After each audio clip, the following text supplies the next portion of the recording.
I am the Heavy Metal Hiker and welcome to my channel. Today's video, however, has very little to do with heavy metal and frankly nothing to do with hiking either.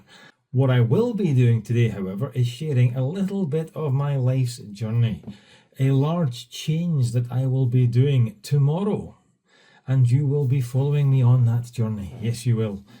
What is this change, you might be asking? Well, let me see. I have the gorgeous beard, the mane, as some might call it, and I have the flowing locks. Yes, I do. Although something is amiss. I might be hiding a dark secret. And what is that dark secret, you might be wondering? Well, the dark secret is that I don't really have the flowing locks that I'd like to pretend that I do. It's all a lie. The truth is so much worse. The truth is this. There are no flowing locks. At least not in the front anyway. As you can clearly see, my flowing locks are very much located at the back of my head.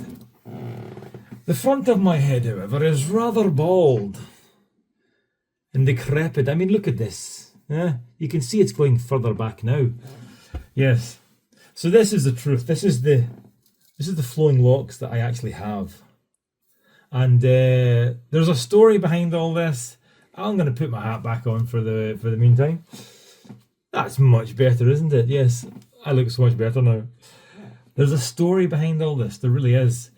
So as you may have surmised by the hat and the t-shirt and the tattoos and the beard and such like, I am a man that enjoys a little bit of music on the heavier side, some thrashing hard rock, as one might put it. And around the age of, I would say, 19 to 22, I allowed these locks to grow, to become longer, and I was a head-banging maniac. Until the age of about 23, I believe it was. And for the reasons of, I wouldn't use the word love, I would use the word lust.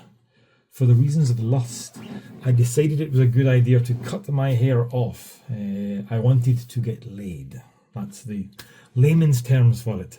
And my attempts were unsuccessful. But I was bald at that point. So by about 23 years old, I was bald. I shaved my head, and it was like that for a few years. And then I thought, oh, I'll let it grow back again. But to my horror, to my surprise, there was not as much hair on the top of my head as there was when I previously had it long. And in that age group of about 24, 25, a receding hairline is not something that you want. So from that point onwards, I was a bald man. I shaved my head, and I shaved my head all the way up until very recently. Around about the age of 35, 36, I used to joke that when I turn 40, I'll be old. And when I turn 40 and I'm old, I'm just going to let my hair grow. And a couple of things happened there. I think it was the year after that, I actually met a girl, and she had no problem with the shaved head, but she did like my hair, because my hair was curly and she liked to touch it, and she was like, oh, just let it grow, or at least not have it completely shaved. But she didn't like it when it was that like spiky and you touch it and it's all kind of like sandpaper. She didn't like that. So, but my ego was, no, I'm not going to do that. But I had always joked that when I turn 40, I'm going to do it. And what actually happened was 3 weeks before I turned 40, I hadn't bothered to shave it. It wasn't intentional. It was just, sometimes you shave it every day because you use a razor, and you can't be bothered doing that every single day. So what actually happened was I had like a 3-week period where I just couldn't be bothered shaving it. And then ta-da, it was my 40th birthday, and I thought, I've already got 3 weeks worth of hair, so F-U-C-K, whatever, man, let's just grow it. And that's what happened. And we are almost a year later, That was March of last year. And here we are, February of 2024. And I have been growing my hair for a year. And actually, with the hat on, the beard, and these locks coming at the back, it looks amazing. It looks great. It does. But I refuse to show myself off in public. I wear a hat at work every single day. I wear a hat at work if I'm going out. I wear a hat. What do we do? I wear a hat at work if I'm going out. Let's take that back. Rewind. I wear a hat at work. I wear a hat when I'm out. I wear a hat when I'm going to concerts. I wear a hat when I'm taking selfies. Might even wear a hat when I'm taking those kind of selfies too. So you see the issue here. The hat is kind of glued to my head, and that's not good. So my two choices were shave it again, which I could do. One of my other choices was to actually do the Viking thing. Do you know where the series Vikings, where one of them has the just the hair coming out the back, and I think I might get away with that. A couple of tattoos in the head, that'd look pretty good. But the other option was to do the hair transplant. Well, I'm thinking that might look quite good with a bit of hair in the front of the head. I'll still have the bald spot at the top, which I can live with. I think you think a lot less about men that have the little bald spot at the top than you do when it's going all the way back like this. So that's what's happening. I will let you follow along some of the way, but I haven't spoke to them at all about filming inside, and I'm not going to do that. So you will see it just as I go in, and you'll see it as I come out, and then we'll see what kind of progress we make. It'll be interesting. So do you want a reminder again of how it looks just now? So here's the before. This is the before, and we will be back with the after. Here's your before. As you can see, it is substantially receding. And what I believe that they're going to do tomorrow is they will fix the hairline. So they'll do as much along here as they can do. They talked about 3,000 to 4,000 grafts. So we'll see. Here, this bit will stay bald. So here's your before. And we'll see the after later. For now, I have to go and get my washing, and then I have to go to work.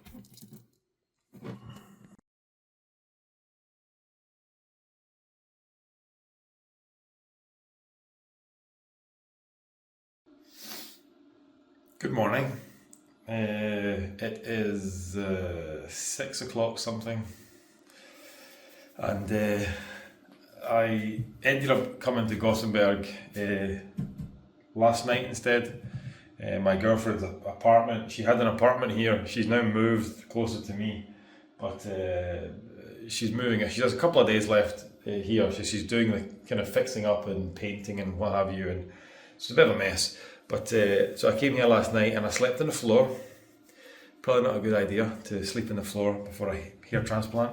I didn't sleep well, and I was reading through the stuff that you need to think about. And of course there's some stuff that I probably haven't done that I should have done. Washed my hair last night, but apparently I have to wash it now as well.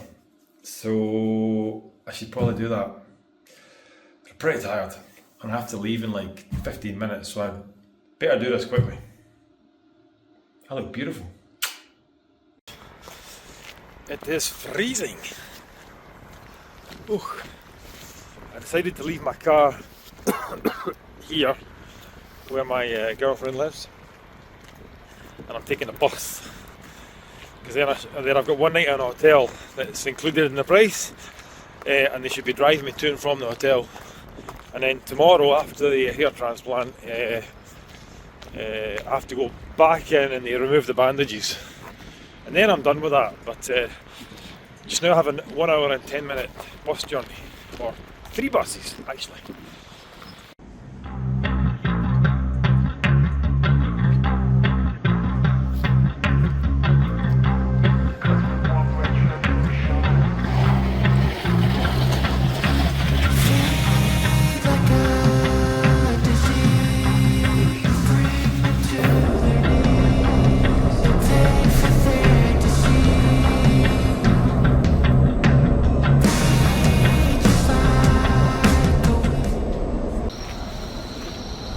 This is great for a wee country boy like me, having to come to the big city and get multiple buses and have a million people all over the place.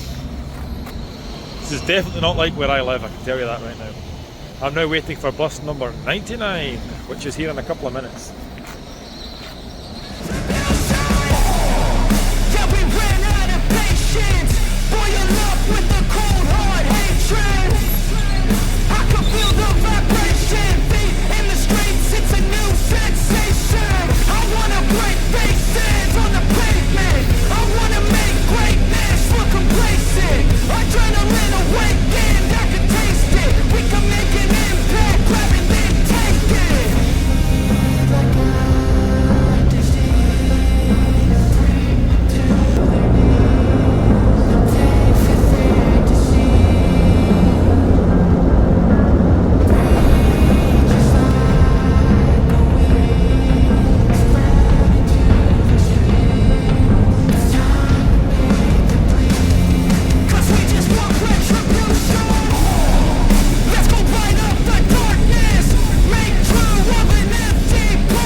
I'm in the right area now.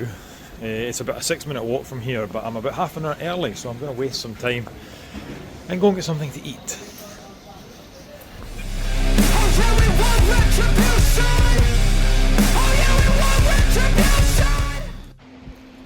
Okay, I'm outside now, so I'm going to go in. I must admit the nerves have kicked in now. Actually, I'm feeling pretty nervous, but okay, I'm going to go in, and the next time you see me, my head will be mutilated and I'll probably look like some kind of monster.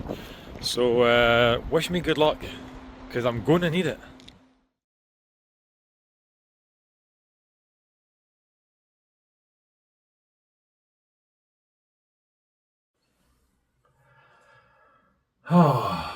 So that was that. We're about 7 hours later in the day. And obviously you can see from here what it looks like. I'm not allowed to bend my head down, apparently. So it's quite impressive, to be perfectly honest. I mean, you saw the before scenario. So I didn't have a lot of hope, if I'm really honest. But they've given a decent hairline, and I didn't want it too low down either, because the lower that down they put it, the harder it would be to fill up the back. And I think that they've put it in a fairly reasonable place, considering that I'm just going to let it grow, so it's not going to be styled or anything. So I think that's okay. And then if I come closer, hold on, and you can see that it goes quite a substantial way back. And obviously I'm already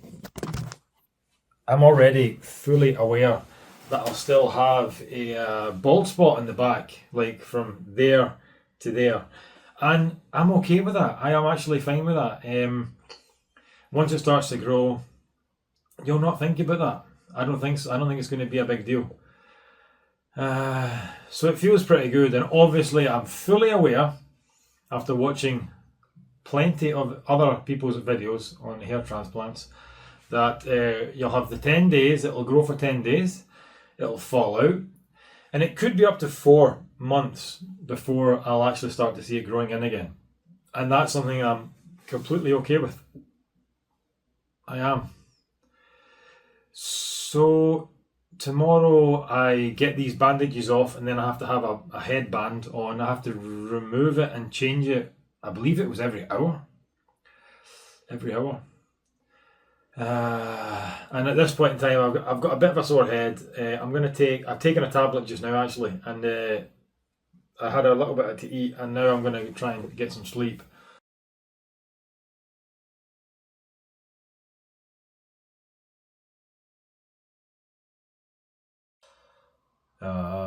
Yeah. So it's officially the next day, which is, I believe, classified as day 1 after the operation. I am very tired. So when I came back here yesterday, the pain in the head, it became quite intense. Although I think the actual implant area, both the back and the front, I think that was more of a burning sensation. But generally speaking, I had it felt like a migraine. And that made it impossible to lie down the way that they suggested, which was the neck cushion and a cushion at each side. I could not lie down like that. The pain in my head was too much. It felt like the cushion was pushing into the back of my neck, and it felt like my head was going to explode. So really, from when I came back here, I had the cushions stacked up here. And I just sat up basically. So I sat up and did power napping, making sure not to fall left or right. So that worked.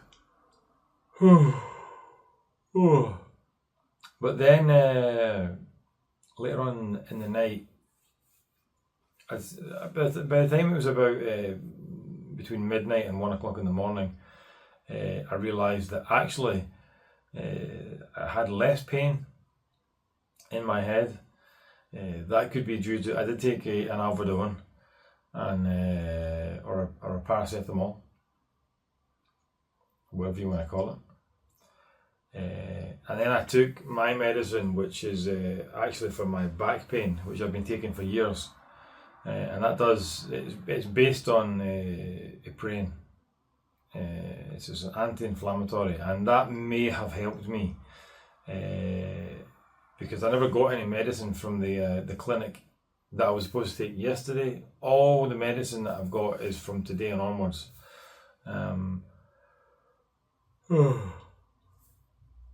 But by I believe it was 12:30 at night, then I noticed that I could lie down. What I ended up doing actually was I was thirsty and I went out and got a Pepsi Max from the reception here. And I think they looked at me like I was a freak, which I can completely understand. So clock in, was it like half midnight? You get me coming up there. Oh, I'd like a Pepsi, please. Yeah.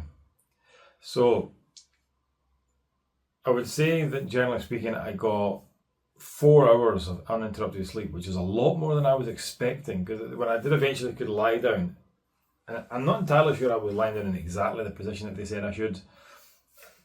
Because with the neck cushion on there, the whole back of the head wants to fall backwards, and you end up, your head's tilted backwards and looking up, and there's no way I could sleep like that.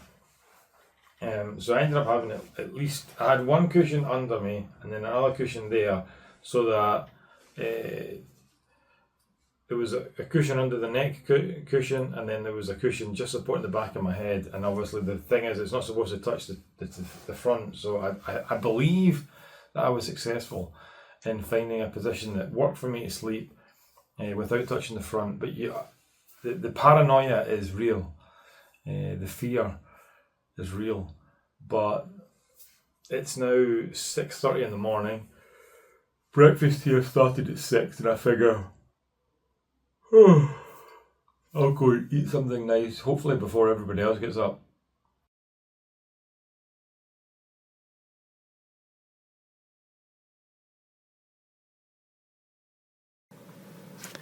So here we are. It's been 10 days since the last update, when I was sitting there in that hotel room. Haven't slept, a little bit of pain, and ready for my breakfast. But here we are 10 days later, so we would be on, well, I believe it's actually day 11 officially today. So shall we give you an update? Here we go. Now, as you'll see, it's a little red. It's a little bit red, and it will be red for some time to come. But all the scabs are off. Can we show the back? The back is fairly raw as well, actually. You can definitely see where they've taken the hair from. Should we try the other side? Don't know how well you can see it because I can't see anything. But there'll be some pictures coming up anyway. But hopefully you saw enough there. So, yes, day 11. Okay, so we're on day 11, which is the end of the aftercare process as per the instructions that I received. So now it will be general maintenance, I assume, taking care of it as I would my regular hair. And let's see, should we go through this a little bit, okay? What did we do? All these are in Swedish, so they'll be translated for you. So, day 1, so that was the day, the 29th of February, which was the one that you saw in the video, the day after. So we weren't allowed to touch the donor area, and we weren't allowed to touch the implanted area at all. So the first day we did nothing in terms of care for the front or the back of the head. We did start on the medication, which I'll talk about in a bit. But day number 2, which would have been the 1st of March, was when we started to treat the donator area, the donation area, so where they took the hair from. And we used baby shampoo with lukewarm water. And the thing was, you had to just dab. So you had to dab it on the head, all around. So we dabbed the head with baby shampoo. And we were not to touch the implant area at all. So that was to be left completely alone. Day 3 to 7, we used a spray which we got as part of the kit, which was a panthenol spray, which is here. Panthenol spray. Can we see that? Panthenol. Yes, we can. And we use panthenol spray on the implant area. So that was on this front area. And it's like a foam, and we foamed it up on the front area, and it was there for 30 minutes. And then we washed it off with lukewarm water. What we did from day 3 to 7 was also now massage in the baby shampoo on the donation area. So massaging the baby shampoo, and on the front I believe that was when we just dabbed it on. Yes, it was. On the front we were just supposed to dab. So you're not allowed to rub it at all. Just literally dab the shampoo on there. And then we used lukewarm water to wash that off. So just to recap, day number 3 to 7 was the panthenol here, 30 minutes. And then baby shampoo, massaging it on the back, touching it on the front, and then lukewarm water to wash that off. So that was day number 3 to 7. Day number 8 and 9, it was the panthenol here again. It was to 30 minutes, and then wash that off with lukewarm water. Day 8 to 9, we were to wash the back with baby shampoo again. And then, dutra, dab the baby shampoo to the implant area. And from 8 to 9, we were then allowed to massage the implant area with the fingertips, not the nails, just the fingertips, round and round and round and round like this. Massage that to get rid of all the scabs. So that was 8 and 9. From 10 to 11, some day 10 and 11, which 11 being today, is the panthenol spray, which was that. 30 minutes. Wash off, washing the back side with shampoo, washing the front side with shampoo. The baby shampoo makes your hair a little bit dry, or the skin dry out, should I say. So it actually recommends using aloe vera spray, unperfumed, on the back of your head, not the front, just the back. Okay, let's be perfectly honest here. I am terrible at following instructions, and I have not been great, even though I thought I had. Now, even reading it back now, I realise that I wasn't 100% following the instructions as I should have done. But the thing is this, okay, with all the videos that I have watched online, every single place has different advice on what you should do. There's different ways of going through the first 10 days. So really, it's impossible to say. Another thing which I'd like to address, which I'd mentioned previously in the video, and only noticed today when I was going through the first half of the video that I'd made, I said that the hair would fall out after 10 days, and that wasn't accurate. I'd read that somewhere, and now in hindsight, after reading other stuff, that's not accurate. The hair will not fall out after 10 days. It will be, again, there's so much different stuff, but I'll take the one that seems to be the most common. 2 months. So the hair can fall out after 2 months. So the hair will shed after the first couple of months. And then about a month later, or 1 to 2 months later, it'll start to grow in again. And from that point onwards, it will continue to grow. It will continue to grow in length. It will get thicker. And then after the 12 months to 18 months is when you get to that full length and full thickness. So 12 months to 18 months. So I guess this is what I will look like for the next couple of months. And I'm not allowed to use a shaving machine on the head. So really at this point, it's just a matter of time. It's a matter of waiting and seeing what happens. Considering that now looking back, I didn't even follow the instructions properly. What an idiot. What a dumbass. I mean, I was fairly accurate in everything that I did. Medicine, yeah. Amoxicillin is an antibiotic. Amoxicillin will be an antibiotic because you take it twice a day with a 12-hour gap. So that's got to be an antibiotic. And that's not because you're going to get an infection, it's just to avoid getting an infection. It's like you're preparing for getting an infection.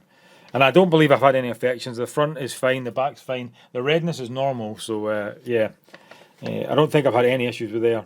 And then Medrol, which I was supposed to take at 4 o'clock every day. The day 1 was 3, day 2 was 3, day 3 I should take 2, day 4 I should take 2, and then 5, 6 and 7 I was supposed to take 1 every day. And I actually managed to screw that up as well. I don't know how, but at the end I had too many tablets. So I must have done it wrong one of the days. And then I had 1 left over, and then I haven't even taken that one, it's still left over. So, I mean, if this hair transplant is a success, it will be a bloody miracle. Because I'm an idiot and I can't follow instructions, which will be like 40,000 kroners, or what's that, like 3,500 quid, probably $4,000 down the drain. Yeah, hopefully not. Hopefully not. I mean, that's pretty much all I've got to say. I don't really have much else to say about that. You guys can see for yourself what it looks like.